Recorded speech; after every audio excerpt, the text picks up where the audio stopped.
Boa noite a todos e a todas. Eu sou a Tati, do grupo Divulgar Doutrina Espírita. Hoje aqui para apresentar a roda de conversas da Associação Médico Espírita do Maranhão, a AME Maranhão. Hoje a roda de conversa, que é liderada pelas doutoras Roseli e Kerly, terá como convidada a doutora Ildete Mairink. O tema será Casamento, construindo relações duradouras. E como antes de todo e qualquer trabalho dentro da Associação Médica Espírita do Maranhão, vamos à nossa prece inicial. Senhor meu Deus, Mestre Jesus, Espíritos benevolentes, vemos aqui hoje para mais uma roda de conversa da AME Maranhão.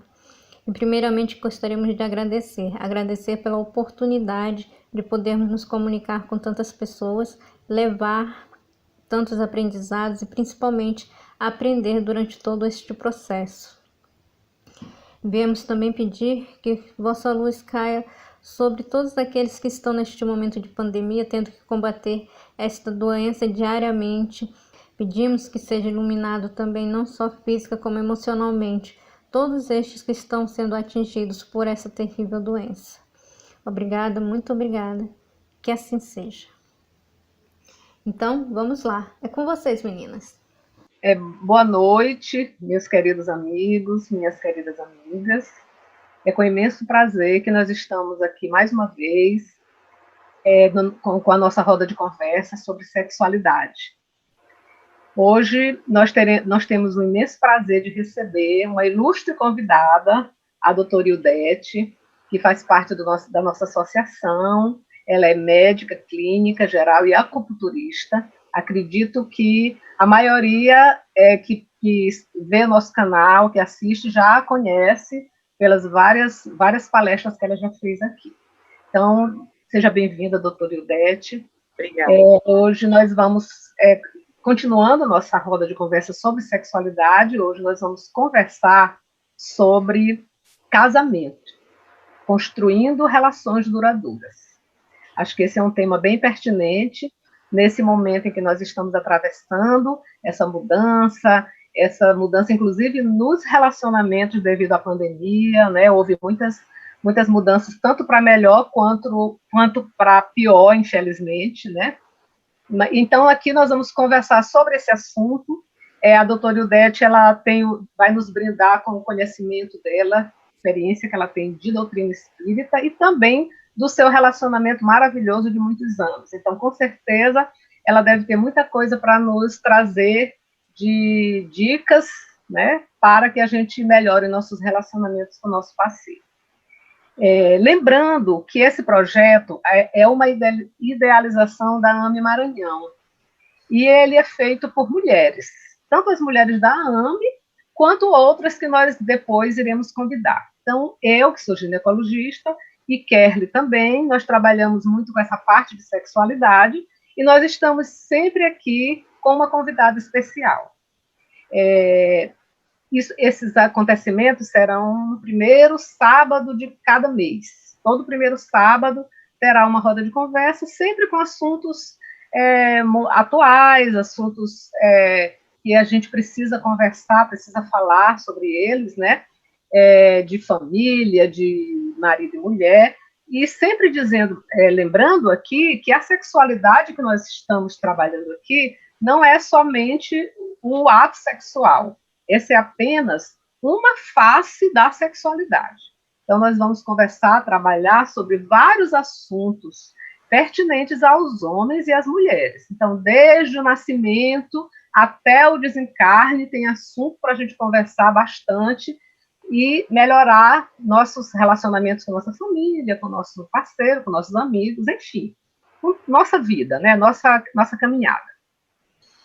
Então, eu queria começar pedindo para a Kerly e para a Ildete falarem sobre suas considerações iniciais sobre esse assunto, né? Casamento, construindo relações duradouras, para que a gente possa dar continuidade. Doutora Ildete, doutora Kerly, por favor, com a palavra. Boa noite a todos, meninas, Ildete, Roseli, Tati. É um grande prazer estar aqui em mais uma roda de conversa aqui da AME Maranhão. E o assunto hoje é muito pertinente, é muito importante, né, sobre o que faz um casamento durar, o que faz uma relação de casal se alongar com qualidade, claro, né? O que a gente vai conversar aqui é como é que esse casamento dura, qual é a base que faz esse casamento ter essa durabilidade. E, dentro desse contexto, a gente vai abordar, dentro da visão espírita, e também algumas experiências, né, das visão psicológica, e das experiências vivenciais de cada uma no seu âmbito, no âmbito da relação de casal. Então, olá, amigos, estamos aqui com muita alegria por compartilhar um tema de alta relevância com pessoas tão experientes, e isso nos deixa, assim, comprometidos, né, em estudar, em ler, para que possamos transmitir às pessoas algo como uma esperança de que as relações humanas não se acabaram, elas não se deterioraram. Na verdade, o casamento é uma conquista, é uma evolução da humanidade, para que haja esse elo entre as almas, isso que já é programado lá no mundo espiritual. Então, inicialmente, o que eu tenho que dizer é que o casamento, não essa instituição, esse rito, mas a união de duas pessoas através do amor, uma união das almas, além da união carnal. Então, isso é que nós vamos conversar hoje. Maravilha, doutora Idete, isso mesmo. Essa união de almas é que nós vamos, inclusive, falar agora, é o nosso primeiro assunto.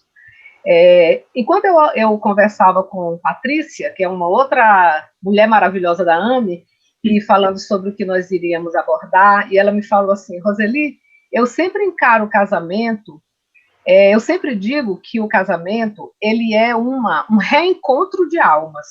Achei muito interessante isso que ela falou, né? E eu trouxe para a gente refletir sobre esse reencontro, né? Porque o reencontro pode ser com pessoas complicadas que nós já vivemos e que a gente não conseguiu ir até o final. Muitas vezes um de nós desistiu no meio do caminho, né? E essa pessoa é aquele casamento, aquele parceiro difícil, ou parceira, né? Um outro difícil, onde você não consegue andar muito bem, você tem conflitos frequentemente, você tem confrontos, você tem dificuldade de levar esse casamento até o final, que são os desafetos, né? E tem os reencontros, como ela falou, com almas que são os nossos afetos, né? Que são aqueles que a gente já vivenciou e foi até o fim, e que são aqueles casamentos maravilhosos, onde nós gostamos de estar junto com aquele parceiro, nós vivemos a vida inteira, até o final da encarnação, quando o outro parte, quem partir primeiro, o outro fica quase que deprimido, e às vezes muito pouco tempo depois vai embora também, de tanta saudade. Então, essas aí são as almas afetivas, né? Então, eu queria que a gente conversasse sobre isso e explicasse bem direitinho, porque sempre que eu dou palestra de sexualidade, levanta alguém e pergunta assim, e sobre as almas gêmeas? O que são almas gêmeas? Existem almas gêmeas? Então, muitas pessoas, elas têm essa dúvida. Então, eu queria que a gente aproveitasse esse momento para conversar sobre essas almas gêmeas, entre aspas. O que são almas gêmeas e como é que a gente tem que entender isso? Na verdade, Deus não nos criou só uma parte, né? Ele nos criou inteiro, né? Então, a partir daí, vamos esclarecer essa questão para as pessoas que estão nos ouvindo. Quem gostaria de começar? Então, primeiro que almas gêmeas já é um termo errôneo desde a semântica, porque se você quer dizer que almas gêmeas são iguais, e a gente entende que gêmeos não são iguais, Existe a unicidade do espírito. Irmãos gêmeos não são iguais. Eles podem ser muito parecidos fenotipicamente, mesmo assim, quem convive com eles no dia a dia sabe dizer quem é um, quem é o outro. Não existe ninguém igual a ninguém. Se eles querem, as pessoas que falam em almas gêmeas já querem dizer que são pessoas que têm o mesmo gosto, a mesma afinidade pelas coisas da vida, pode até ser. E que nasceram um para o outro, isso não. Porque nascer um para o outro dá a entender que eternamente eles serão, né? Eles nascem, porque nós nascemos como espírito. Eu não sou Ildete, eu estou Ildete. Então, nós não nascemos um para o outro, nós estamos destinados por um acordo no mundo espiritual em vir juntos, como muito bem Roseli falou, ou para haver uma reconciliação, ou, se são almas ligadas afetivamente, elas vêm juntas, mas não é assim como um prêmio, porque elas se amam muito e merecem estar juntas. Elas vêm juntas por uma missão. Porque como elas têm esse fator afetivo, elas irão cumprir aquela missão, ou criar um filho difícil, ou se dedicar a uma obra social. Tem algo que eles têm em comum, mas não existem almas gêmeas, porque, como eu volto a dizer, nem gêmeos não são iguais. E existe, nós somos criados, enquanto espíritos, simples e ignorantes. Ignorante quer dizer que nós não temos ainda o conhecimento de tudo e estamos adquirindo, o tempo todo adquirindo conhecimentos. Simples, como antônimo de composto, ou seja, nós não precisamos de algo para compor a nossa essência, para compor a nossa integralidade. Nós somos simples, nós só precisamos da essência divina. Simples, é nós, somos nós. Então, nós não precisamos de ninguém para nos completar. Nossa completude está no nosso interior, está em Deus. Nós não precisamos de um companheiro, uma companheira para sermos felizes. Não precisamos. A felicidade está dentro de nós. Agora, nós temos, sim, a missão de vir como companheiro ou companheira de uma pessoa nessa encarnação ou em qualquer outra, para cumprir algo, como Roseli falou, ou de entendimento, reconciliação, ou para uma missão. Lá no Livro dos Espíritos, eu gostaria até de ler quando existe essa pergunta sobre almas gêmeas. É a questão, acho que 298. 298. Então, Kardec pergunta aos espíritos: as almas que devam unir-se estão desde suas origens predestinadas a essa união, e cada um de nós tem, em alguma parte do universo, sua metade, a que fatalmente um dia reunirá, então, metade, banda da laranja.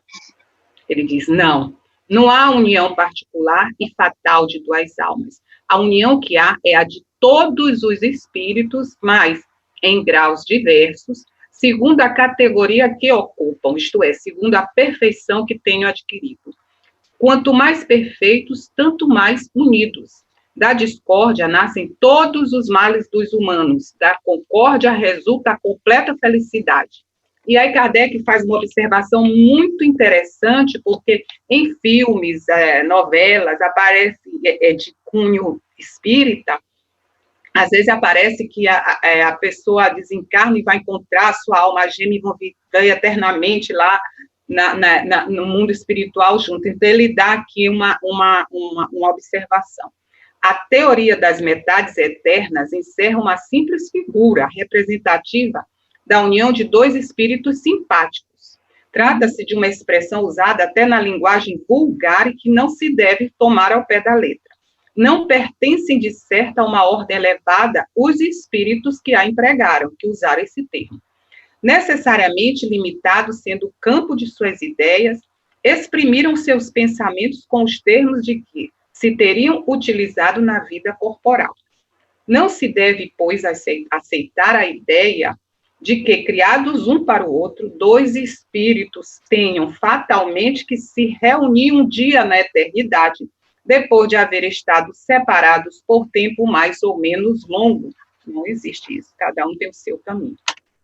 Nós somos únicos, né? Nós não precisamos, não somos a metade que vai atrás da outra metade para formar um, não, nós já somos únicos.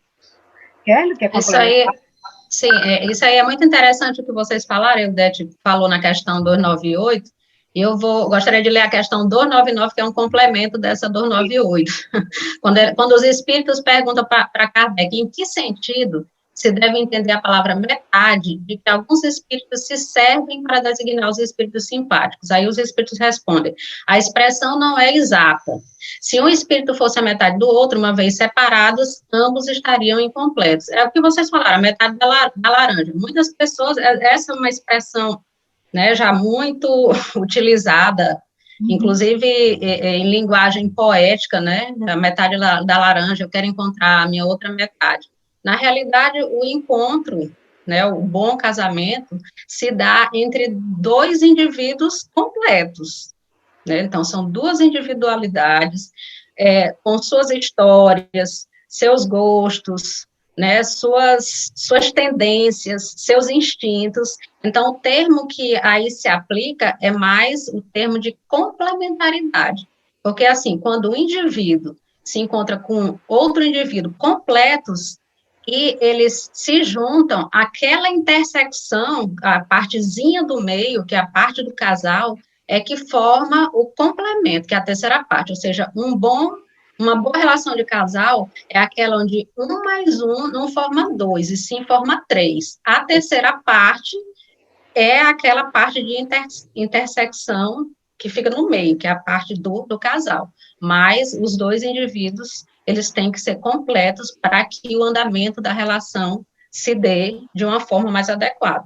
Senão vai haver muita carência. Um vai sempre estar buscando no outro aquilo que não tem, e isso não é bom. Nós temos que ser completos para que o outro, para ajudar o outro ser completo, eu completa e ele completa. Outra ideia muito errada com relação a essa complementaridade é quando se busca a felicidade no parceiro, que é mais ou menos isso, eu quero que você me faça feliz. A felicidade é um estado intrínseco, então você nunca vai encontrar a felicidade na outra pessoa, ninguém tem essa capacidade de fazer ninguém feliz, se você não estiver feliz primeiro e sozinho. Então, na realidade, a união não é de metades de laranja, então são duas laranjas inteiras esburacadas, que vão ser preenchidas com o que acontecer de bom e de ruim na relação do casal no dia a dia. Excelente. Muito bem. Eu só queria completar também, que eu assisti uma palestra de Alberto Almeida sobre casamento, e ele diz que quando são muito parecidos, muito mesmo, pode nem dar certo. Isso. Porque dá uma competição entre eles. Então, vamos assim, colocar numa casa espírita um casal que seja muito, muito parecido, tem um pensamento igual a tudo, aí começa a competir quem que dá palestra melhor que o outro. Isso. Aí, se são médiums, quem que tem contato com espíritos, com mais espírito do que o outro, quer dizer, até na criação dos filhos tem uma competição, enquanto que ele diz que se juntar um racional com um emocional é o ideal, porque aí você que é racional, você precisa de completar com emoção as suas atitudes, e o que é emocional precisa de racionalidade nas suas atitudes. Então, é sempre assim, a questão do complemento é no aprendizado, não é? A gente aprende com o outro e a gente aprende a ser uma pessoa melhor, a evolução espiritual vem por causa das diferenças, da gente aprender a ser paciente e tolerante. É o caminhar juntos, né? Porque nessa caminhada a gente aprende, como tu disseste, a ter paciência, ter benevolência, a perdoar. Isso. Todas essas coisas a gente aprende nessa caminhada juntos. Então, não é, se for igualzinho, não dá certo. Tem que realmente ter essas, para haver os conflitos. O que não pode haver é confronto, né? Isso. Mas os conflitos, eles fazem parte da relação. E é dentro desses conflitos e dessas dificuldades que a gente vai encontrando um no outro, é que a gente vai crescendo, né? E aí a gente tem o namoro, que é exatamente no namoro que se inicia essa escolha, digamos assim, né? Entre, será que aquela pessoa que eu geralmente começa com o enamoramento, né? Aquela vontade de estar junto, às vezes até um instinto sexual, né? Que inicia tudo, mas existe uma energia que une aqueles dois, né? Então, a partir daí, a gente tem o tempo do namoro é para que a gente possa analisar, né? Analisar a pessoa. Será que essa pessoa tem algumas coisas a ver comigo? Será que a gente tem alguns objetivos em comum? Será que a gente tem gostos semelhantes, que pode não ser iguais, como a gente já disse, mas que sejam semelhantes, que a gente possa conseguir viver junto? Será que essa pessoa tem condições digamos assim, de abrir mão de algumas coisinhas para que o casal fique entrosado, fique feliz? Quer dizer, são coisas que a gente precisa analisar, né, no namoro. E aí eu gostaria que a gente conversasse um pouco sobre esse início de relacionamento, lembrando que todo o encontro de duas pessoas ou mais, existe uma programação no mundo espiritual para isso, né? Então, levando em consideração, eu gostaria que a gente conversasse um pouquinho a opinião de vocês sobre essa primeira fase do relacionamento, que é o namoro. Erlen. Essa é uma fase bastante importante, né? Só lembrando que essa fase de namoro, né, quando existe todo esse doce mistério, né, entre os apaixonados, esse enamoramento, é também uma fase de projeção, né? A paixão é uma fase de projeção, onde eu projeto o eu no outro. Então, eu acho que esse tempo de namoro, nos dias atuais, ele está muito encurtado. As pessoas não estão tendo esse cuidado de conversar, se conhecer melhor. Então, eu acho que tem uma queima de etapas. E aí, como a paixão é uma projeção, é uma ilusão projetiva, quando elas se juntam numa união, dentro de um casamento, dentro de uma casa, só os dois, essa ilusão, ela se desfaz. Porque a máscara da pessoa, ela vai cair. O dia a dia faz com que a pessoa seja aquilo que ela é. Aí a outra pessoa diz assim, mas você mudou. Não, ela não mudou, ela sempre foi assim. A questão é que, no enamoramento, a gente também está sob influência da ação dos hormônios, né? Ocitocina, adrenalina, e tudo isso faz que a mente fique um pouco, digamos assim, embotada, né? A mente de namorada é aquela mente que só enxerga os coraçõezinhos, né? A fase de borboletas no estômago. Então, tem que ter esse cuidado também. Eu acho que hoje as pessoas deveriam conversar mais um pouco, ter esse cuidado de se conhecerem melhor, né? Para que depois essa incompatibilidade não seja vista, tipo assim, tarde demais, porque tem pessoas que, quando se unem, não aguentam, não tem esse suporte do amor, amizade, para sustentar aquele relacionamento. E então, essa ilusão, ela se desfaz e a pessoa acaba, né, se separando. Eu acho que a maioria dos casamentos não estão dando certo por isso, né? Porque existe até aqueles casamentos, inclusive, só um minutinho, Ivete, só para complementar isso aqui que ela falou.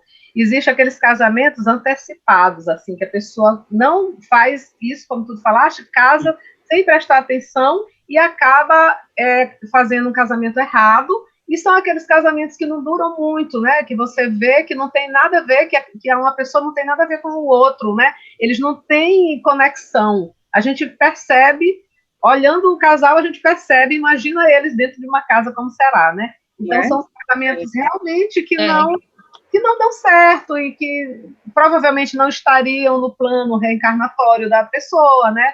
Registrados lá. Então, por isso a gente tem que ter muito cuidado para não fazer um casamento com a pessoa errada, né? E o diálogo, eu bato muito nessa tecla do diálogo, até o diálogo afetivo mesmo. Durante o namoro que eu estou falando, não dá, a rapidez não dá a possibilidade da pessoa ver se há realmente esse entrosamento psíquico.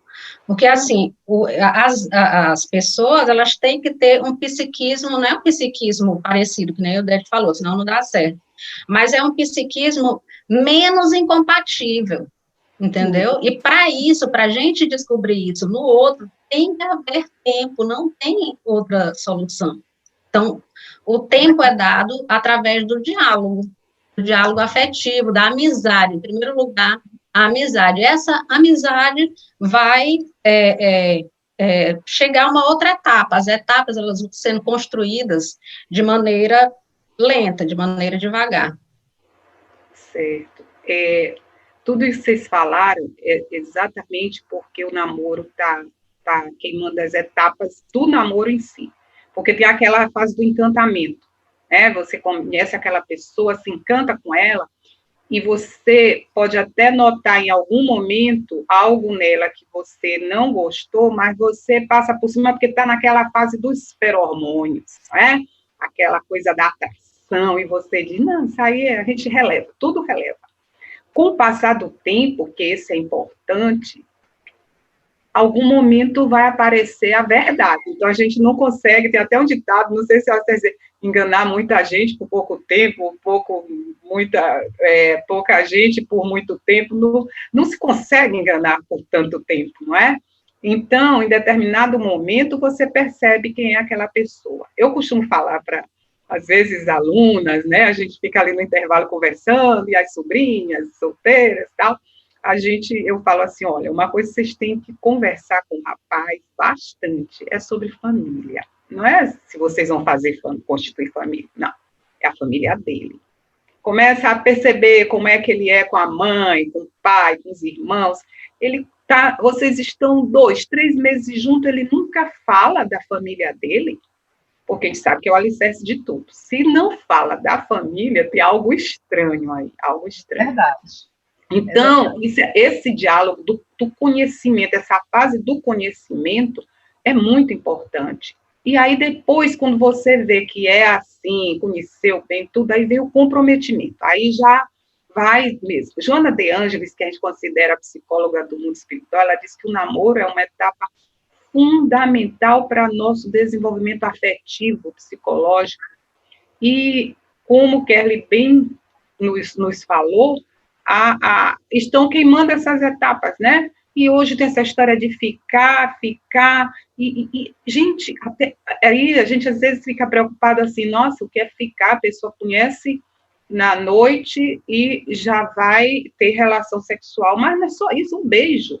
Gente, o beijo é uma transmissão de fluidos, você está ali trocando energia com aquela pessoa que você não sabe de onde veio, o que ela é, que tipo de energia ela tem, e você se contamina, né? Se você der sorte de naquela noite conhecer uma pessoa e beijar logo, sem conhecer, e ela for uma pessoa do bem, com energias boas, que bom, mas não se sabe.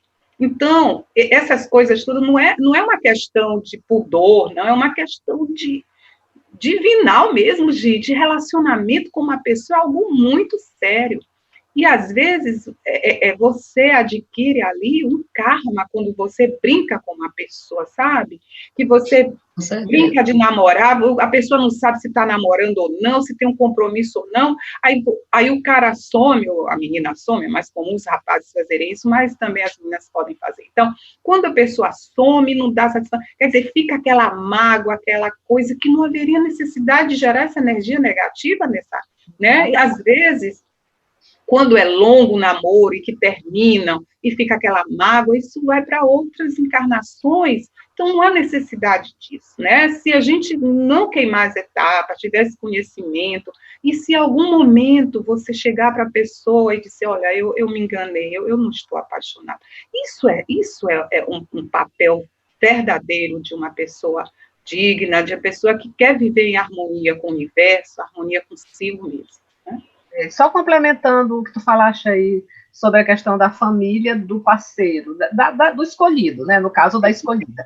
Que às vezes tem gente que diz assim, eu não vou me casar com a família, eu vou me casar com ele ou com ela. Engano total.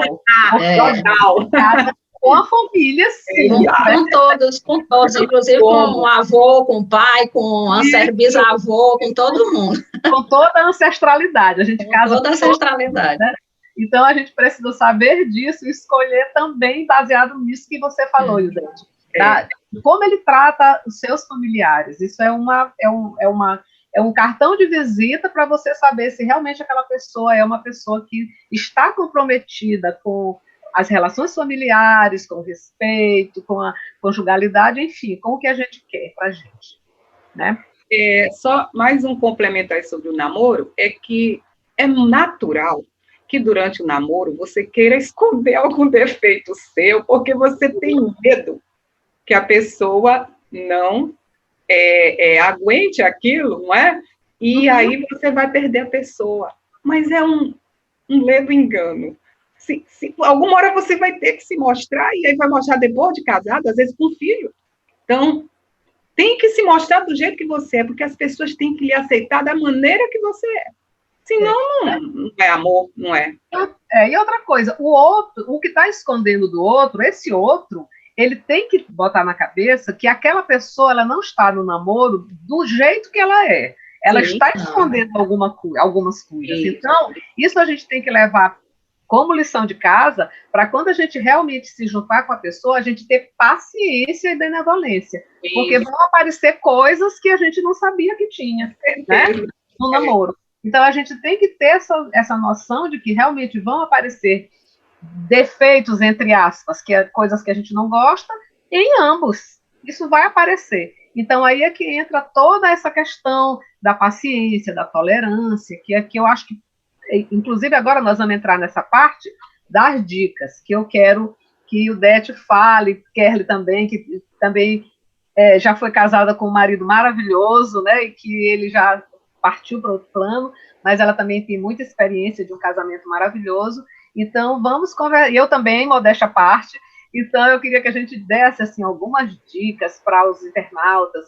Assim, o que é que a gente considera importante, o que é que a gente acha que tem que ter para que esse casamento dure?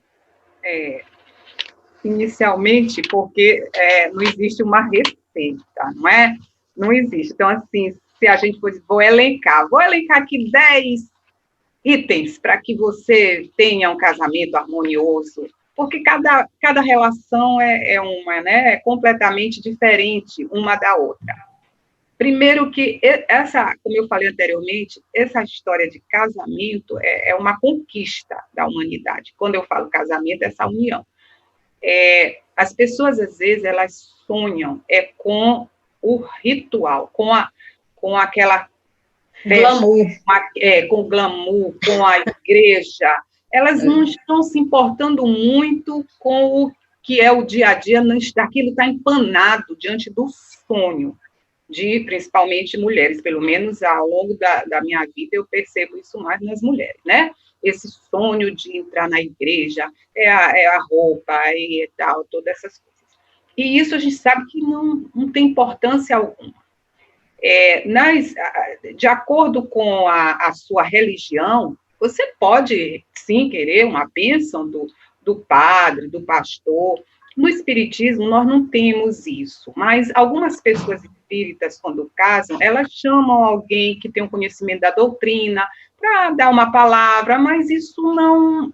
Se não existe isso, não impede da pessoa ter a sua vida pautada nas leis divinas, porque as leis divinas não estão no doutrinador, ou no pastor, no padre. As leis divinas estão em nós, e nós temos que exercê-las no dia a dia do casamento. É difícil, não é fácil. As relações humanas são difíceis. Nesse plano em que nós vivemos, que é chamado de provas e expiações, nós estamos aqui para aprender. Como nós vamos aprender se nós vivêssemos todo mundo na paz, igualzinho, com todo mundo concordando? Não existe. Às vezes as pessoas falam assim, meus pais são maravilhosos, mamãe e papai, eles nunca discordaram. Tem alguém se anulando ali. Não existe, sabe? Um se anula para que o outro sobressaia, não existe isso. Na verdade, essa relação, como eu falei, ela já é planejada lá no mundo espiritual, e essa união, esses laços, não são só da carne, como a gente já falou também, é um laços de alma. E o que é que todo dia a gente tem que fazer para que o casamento flua? Oração. Todos os dias, procure orar com seu companheiro, com sua companheira. Se não quiser, às vezes, existem divergências de religiões, né? A gente, na casa espírita, vê muito isso. Assim, a maioria é mulher que vai e o marido não quer ir, ou ele não quer ir porque ele não quer religião nenhuma, ou porque ele é de outra religião. Eu conheço uma pessoa do centro espírita que eu trabalho, que eu acho tão interessante, que ela é espírita e o marido é um pastor evangélico. E se dão bem, né? Um tolera o outro, de vez em quando ele vai lá, inclusive já deu uma palestra para nós lá, né? Que a gente quer saber o que eles pensam também, né? De tudo, a gente quer conhecer as outras religiões. E então, essa união tem que ser pautada em Jesus, colocar Jesus entre o casal o tempo todo. Então, se o marido, a esposa, não quer fazer a oração, faça sozinho, mas pensando nele, nela. Às vezes, quando tem uma briga, uma discussão, algo que você vai, antes de dormir, tente fazer a reconciliação, para que na hora do sono você não tenha companhias ruins quando desdobrar. Tem que ter esse entendimento. E as pessoas, às vezes, não querem conversar, né? Tem muito isso em filmes também, novelas, assim. Não gosto de discutir a relação, mas tem que discutir a relação, não é? Porque tem uns que dizem assim, não, quando eu não me entendo com meu marido, eu vou lá, dou uma seduzida nele e a gente se entende na cama. Isso não é assim. Não. As pessoas, elas fazem isso. Elas acham que, nesse momento que está se relacionando com o corpo, elas vão tocar a alma, mas não toca, não. Vai ficando tudo, como se diz, para debaixo do tapete. Um dia, estoura. Então, o principal, claro, nós temos que falar de paciência, benevolência, tudo isso, mas como que a gente consegue ter paciência, benevolência? É através da oração, através da fé. Se seu marido, se sua esposa não for uma pessoa de oração, de ter os preceitos no seu dia a dia, os preceitos das leis divinas, mas você tem, você vai consegue. Então, assim, o principal é a oração em família, é colocar também um pouco de romantismo, isso é fundamental, sabe? Não deixa passar Dia dos Namorados, porque os casados, né, ou que vivem junto, quando eu falar casado, é sempre quem está morando junto, no Dia dos Namorados, se não der para sair, mas vamos tomar um vinho só nós dois, vamos conversar, vamos ver um filme romântico nós dois, bota uma música que lembra o tempo do namoro. O amor entre o casal é uma plantinha, você tem que regar todos os dias. Aí faz um bilhetinho e deixa, olha, eu tive que sair mais cedo, não quis lhe acordar. Aí você olha na rua uma coisa que a pessoa gosta e traz, não é aniversário, não é dia do namorado, não é Natal, não é nada. Mas você olhou aquilo que a pessoa gosta, traz e entrega. Tem pessoas que têm dificuldade em dizer eu te amo. Mas, às vezes, um gesto é melhor do que muitas palavras, não é? Então, inicialmente, era isso que eu queria dizer. Surpreender o outro, né, Ildete? Surpreender, é maravilhoso. Essa questão aí de surpreender o outro, eu acho que é fundamental para você quebrar a rotina. Porque quer queiramos, quer não, a gente vai virar uma rotina, não tenha dúvida. Sim, então, esse surpreender o outro, uma florzinha que você traz, uma rosinha, alguma coisa. E uma coisa que eu gostaria de dizer, isso é uma opinião minha, isso aí eu não tenho lugar nenhum, é uma opinião minha.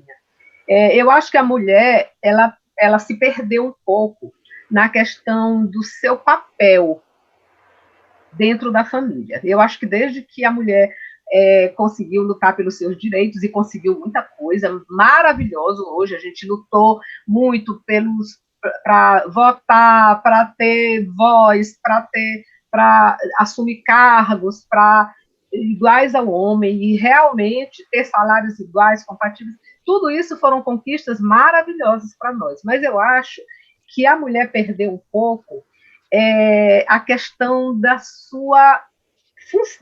do seu papel enquanto cuidadora do seu marido, do seu rebanho, dos seus filhos, do seu marido. Então, eu acho que esse papel aí é fundamental para manter o casamento. Qual é o homem que não gosta de chegar em casa e encontrar? Não precisa ser um dia especial, pode ser qualquer dia, pode ser hoje, amanhã, a hora que você quiser. Arrumar uma mesa bonita, e fazer quem não gosta de cozinhar, não cozinha, manda alguém cozinhar e compra pronto, né? Então, aprontar uma mesa e com uma florzinha no meio da mesa, uma coisa simples, mas que seja, como você falou, que seja uma surpresa para aquele homem. Qual homem que não gosta disso, gente? De ter seu leito sagrado, porque a cama e a mesa são sagrados para o casal, né? Então, quem não gosta de ter uma cama arrumada, um perfume no quarto, algo assim bacana para quando ele chegar, ele se sentir à vontade. Chegou do serviço, não que a gente vá ser aquela mulher dona de casa que está esperando o marido, não é isso. Nem dá tempo, né? Não existe, né? Hoje em dia a gente trabalha, às vezes, até mais do que eles. Isso. Mas a gente pode tirar um dia e fazer isso. Um dia na semana, e arrumar uma mesa, arrumar uma cama. E o homem também, ele precisa assumir o papel dele de chefe da família, porque cada um de nós tem as suas atribuições, que a gente está aqui para trabalhar isso, para correr atrás de ter esses atributos do homem e da mulher, né? Então, o homem, ele precisa ser o chefe da família dele, ele precisa assumir esse papel. Muitas vezes a mulher ganha mais do que ele, trabalha e ganha mais do que ele, mas não é disso que eu estou falando. Eu estou falando de liderar a sua família, de ser um homem que cuida da família dele, né? Então, assim, eu acho que esse papel, ele ficou um pouco, esses papéis, né, ficaram um pouco confusos. E às vezes a gente vê uma mulher que não liga para nada, que o homem entra e sai, e às vezes eles nem se conhecem, como agora nessa pandemia, muita gente se separou porque não se conhecia, porque saíam de manhã e só chegavam de noite, e ninguém sabe nem quem é quem. Então, ao passar dos anos, você perdeu completamente a ligação com o teu marido, porque você não cuidou do teu papel e nem ele do dele. Então, ficou tudo muito, muito à vontade, todo mundo saindo a hora que quer e chegando a hora que bem entende, e ninguém conversava, como tu falaste agora. Não existe diálogo, não existe um carinho, não existe um cuidado, não existe digamos assim, uma surpresa um para o outro. Não existe isso, não existe o namoro, acabou, né?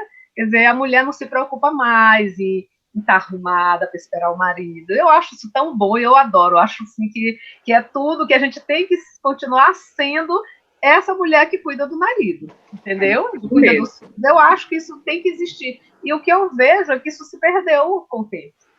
O que tu acha, Kerly, disso? Tu acha que eu estou sendo muito... Eu concordo.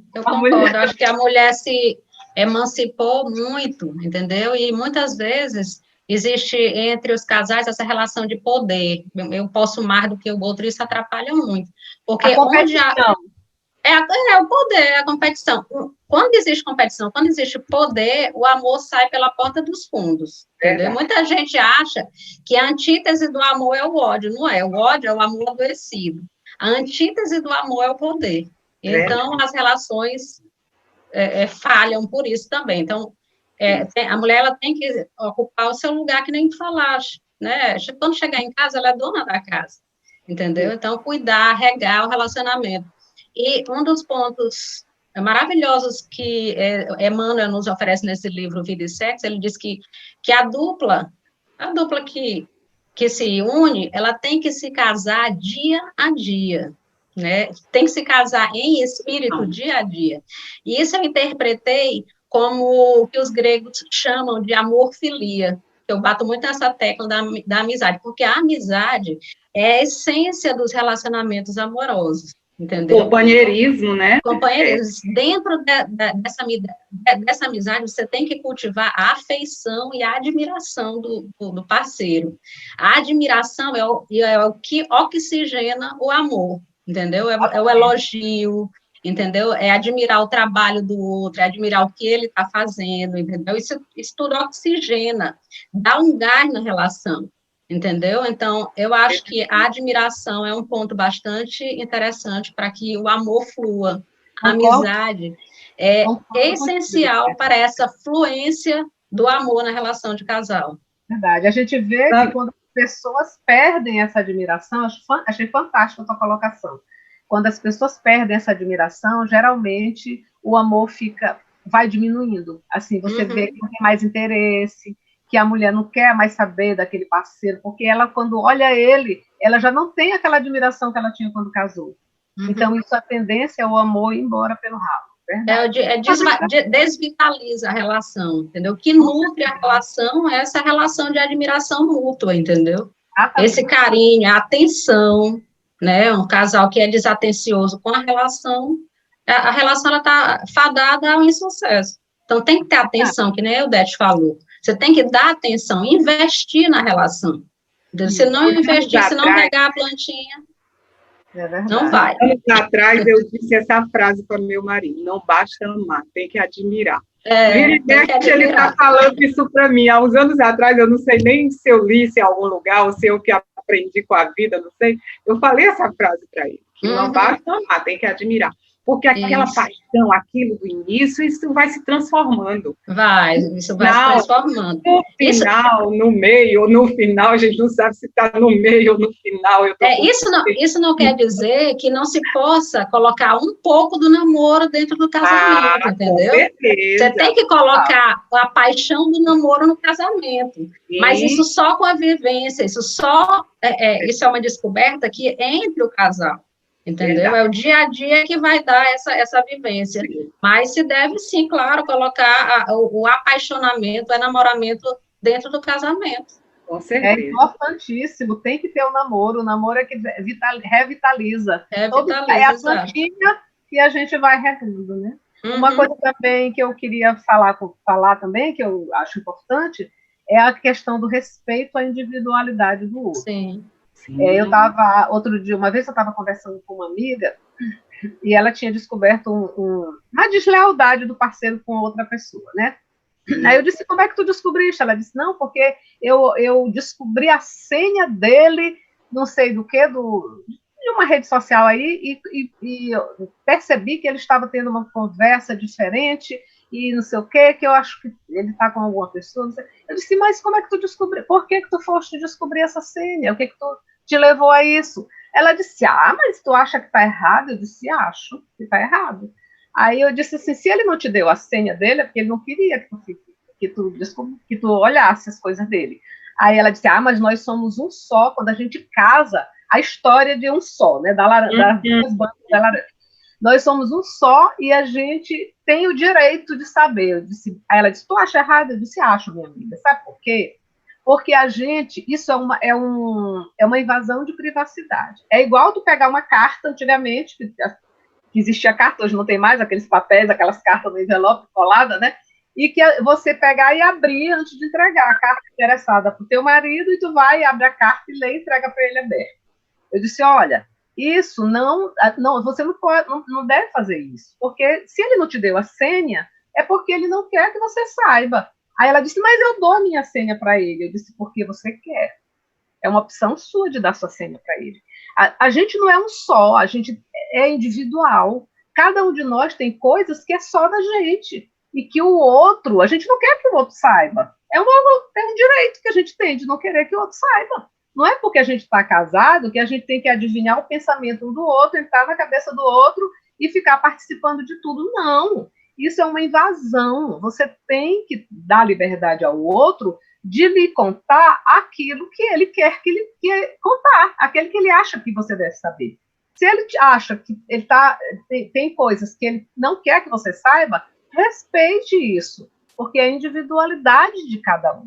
Aí agora, dando um exemplo do meu marido aqui, às vezes ele está olhando assim para o tempo, aí eu falo assim: está pensando o quê? Aí ele diz assim para mim: aí eu digo assim: quero adivinhar teu pensamento. A gente fica numa brincadeira. Mas eu acho que essa questão de você invadir o outro, invadir a privacidade do outro, eu não acho certo. Eu queria ouvir a opinião de vocês sobre isso, porque eu acho que a gente tem que ter o direito, a liberdade de fazer o que a gente quer da nossa vida, porque o outro está ali para ir junto com a gente, para nos acompanhar, para seguir junto, mas não para entrar na nossa individualidade.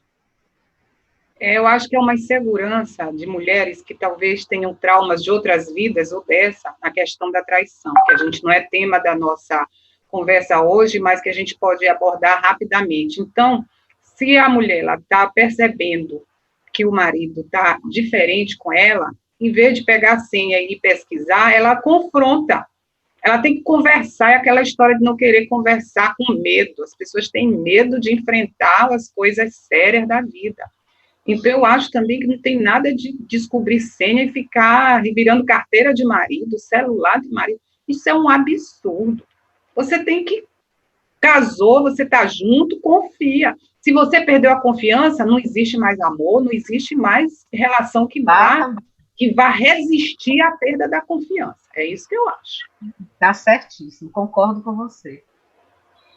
Eu concordo também. Eu acho que essa questão dessa falta de respeito, de não respeitar a individualidade do outro, passa também por questões de maturidade, né? É a criança que está dentro da pessoa que aflora, entendeu? E que aí não deixa ela se conter e vai lá investigar e vai lá, entendeu? Mas a pessoa ela tem que se tratar, né? Ela tem que se autoanalisar e se corrigir, entendeu? E às vezes a pessoa nem consegue fazer isso só, às vezes a pessoa tem que ter uma ajuda, entendeu? São inseguranças, que às vezes são questões relacionadas à família, são questões relacionadas à família, à mãe, ao pai, são questão bastante complexa.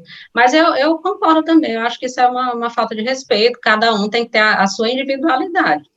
Uma individualidade, dois indivíduos que tem que ter, sim, as suas coisas separadas, as suas questões, e ninguém tem que se meter na individualidade do outro, não. Eu acho, concordo. Mas vocês querem colocar mais alguma coisa, alguma dica que vocês acham que precisa ser falada?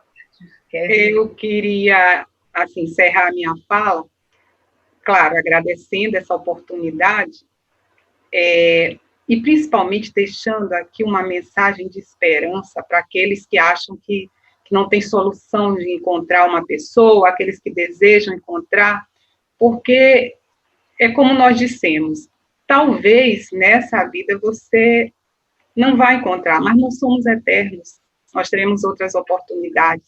E se você é sozinho e tem um amor tão grande e quer doar a alguma pessoa, doe às pessoas necessitadas, se engaje num programa, numa ação social, num projeto qualquer de solidariedade. E eu tenho visto que as pessoas, quando elas estão mais desligadas dessa ânsia de encontrar o seu par, e sim, começam a acontecer coisas maravilhosas na vida da pessoa, e ela, às vezes, num local em que ela menos pensa, ela encontra aquela pessoa que vai justamente viver aquela plenitude, a realização dos seus sonhos.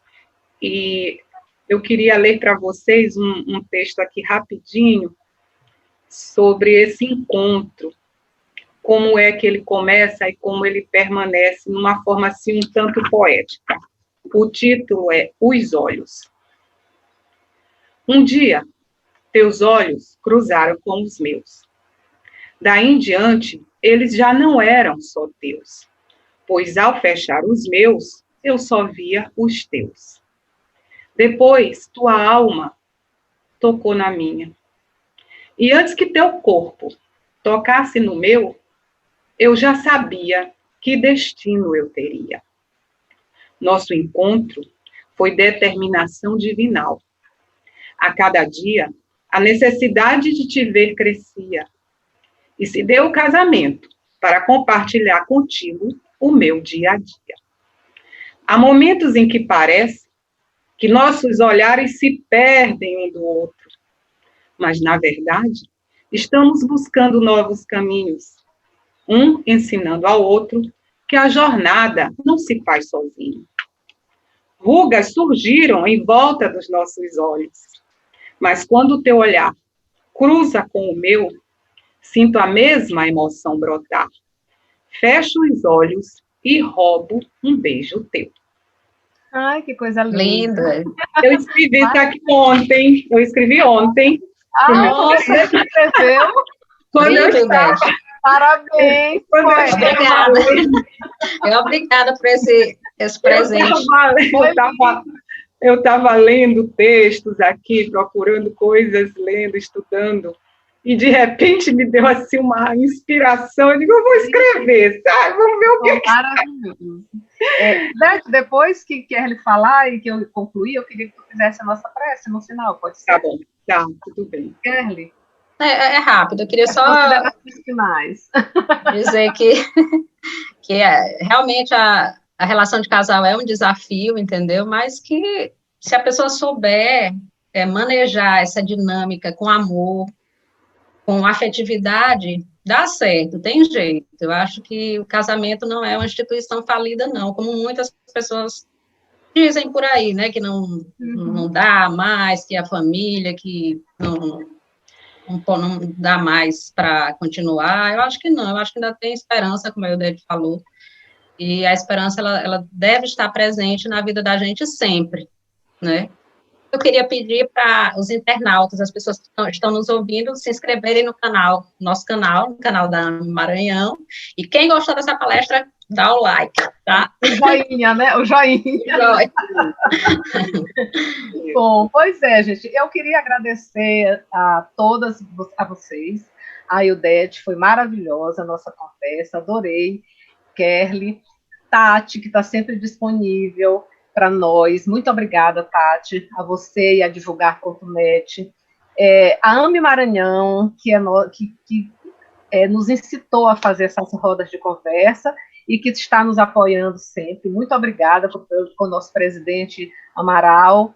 E eu queria, só para finalizar, eu queria ler também o texto, que não é meu, mas é de Khalil Gibran, do livro dele, O Profeta. Ele diz assim: doai vossos corações, mas não para que o outro zele, pois apenas as mãos da vida podem conter vossos corações. E vivei juntos, mas não juntos demais, pois os pilares do templo ficam separados, e o carvalho e o cipreste não crescem à sombra um do outro. Quer dizer, fazendo alusão ao que a gente falou sobre a questão da liberdade de cada um, né? De manter a individualidade um do outro. Eu acho que isso é muito importante, você não pode aprisionar seu parceiro, sua parceira, você tem que deixar ele livre para ele respirar livre, né? Vocês estão juntos para caminhar juntos e não para um sufocar o outro. Tá? Então, muito obrigada a todos, e eu gostaria de pedir só que a Eudete fechasse com a nossa prece. Ok, vamos fechar os nossos olhos e, com muita gratidão, emitir fluidos de amor a todo o universo, a todos os seres do universo, porque é disso que nós estamos precisando, de amor. Todas as tribulações, todos os sofrimentos que temos passado, é para nos levar ao amor universal, e que possamos, aonde quer que vamos, levar esse pensamento de bondade, caridade, gentileza, paciência, tolerância. E que o Senhor Jesus esteja sempre em todos os lares, através da sua mensagem, que possamos tê-la dentro dos nossos corações. E assim vamos agradecer com a oração que ele nos ensinou. Pai nosso que estás no céu, santificado seja o vosso nome. Venha a nós o vosso reino. Seja feita a vossa vontade, assim na terra como no céu. O pão nosso de cada dia nos dai hoje. Perdoai as nossas ofensas, assim como nós perdoamos a quem nos tem ofendido. E não nos deixeis cair em tentação, livra-nos de todo o mal. Assim seja.